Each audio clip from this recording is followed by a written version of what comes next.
First ତମେ ମାନେ ଭିଡ଼ିଓଟା ଦେଖ।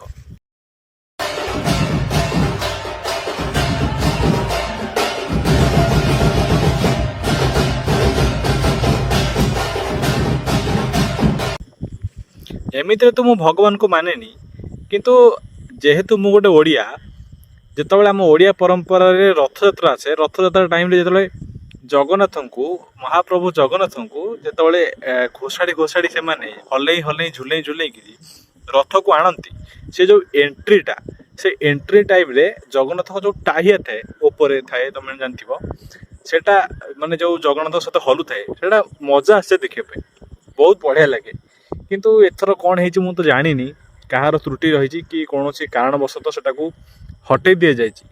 ସେଟାକୁ ଏଥର ଜଗନ୍ନାଥଙ୍କ ମୁଣ୍ଡରେ ଲଗେଇ ନାହାନ୍ତି ତାଙ୍କ ଟାହିଆକୁ। ତେଣୁ କରିକି ଏଇଟା କ'ଣ ପାଇଁ କଲେ ସେଟା ତ ମୁଁ ଜାଣିନି, କିନ୍ତୁ ସେଟା ଥିଲା ବହୁତ ଭଲ ଲାଗୁଥିଲା। ତାଙ୍କ ଏଣ୍ଟ୍ରିଟା ଜଗନ୍ନାଥକୁ ବହୁତ ଶୋଭା ଦେଉଥିଲା। ତେଣୁ କରିକି ପୁରୁଣା କଲଚରକୁ ହଟାଅନି, ସେଟାକୁ ଲଗେଇକି ରଖ। ଆଉ ଏଥର କ'ଣ ପାଇଁ ହଟେଇ ଦେଇଛନ୍ତି ସେଟା ଯଦି କେଉଁମାନେ ଜାଣିଛନ୍ତି ତ ମୋତେ କମେଣ୍ଟ ବକ୍ସରେ କମେଣ୍ଟ କରି ଜଣାନ୍ତୁ।